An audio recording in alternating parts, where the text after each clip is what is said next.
ইলিশ মাছ আমাদের সবারই অনেক পছন্দের একটি মাছ। তবে এটা যদি হয় কাঁচকলা দিয়ে রান্না তাহলে তো কোনো কথাই নাই। আজকে আমি রান্না করব কাঁচকলা দিয়ে ইলিশ মাছের একটা পাতলা ঝোল।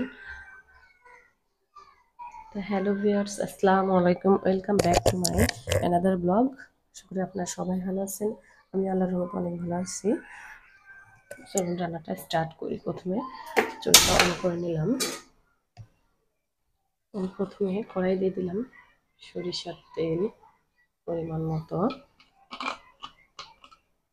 তেলটা গরম হয়ে গেছে, আমি এখন দিয়ে দেবো আগে থেকে বেটে রাখা কাঁচামরিচ, পেঁয়াজ আর রসুন। দিয়ে আমি সুন্দর করে হালকা একটু পানি অ্যাড করবো। এই পর্যায়ে আমি দিয়ে দেবো পরিমাণ মতো লবণ,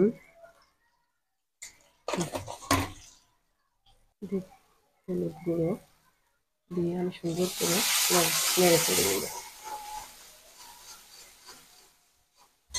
মশলাটা সুন্দর করে কষানো হয়ে গেছে। এবার এখন আমি দিয়ে দেবো আগে থেকে কেটে রাখা কলাগুলো।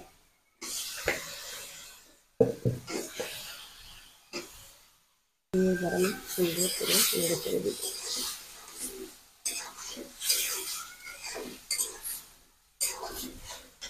কষানোর জন্য দিয়ে দেবো পানি, অল্প পরিমাণে একটু পানি দিয়েছি। কলাটা সুন্দর করে সিদ্ধ হয়ে যায়, এর জন্য। কলাটা প্রায় সিদ্ধ হয়ে গেছে। এখন আমি দিয়ে দেবো এখানে আগে থেকে জিরে বেটে রেখেছিলাম, সেই জিরা বাটাটা দিয়ে আমি সুন্দর করে কষায় করে নেব। কষানোর সময় জিরা বাটা দিলে তরকারির টেস্ট বেশি আসে। জিরাটা দিয়ে আমি সুন্দর করে কষাতে থাকবো। তেলটা ছেড়ে এসেছে। এবার আমি দিয়ে দিব পানি। যেহেতু আমি পাতলা ঝোল রাখবো সেখানে একটু পানি বেশি দেব। এখন আমরা পানিটা দিয়ে শেষ, আমি কিছুক্ষণের জন্য ঢাকা দিয়ে রাখবো।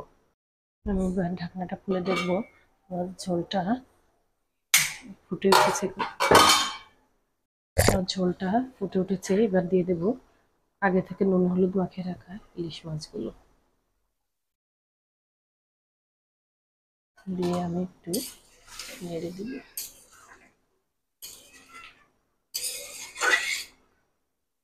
ঢাকনাটা খুলে দেবো। তরকারিটা সেকেন্ড আমার তরকারিটা অলরেডি হয়ে আসছে, ঝোলটাও টেনে আসছে।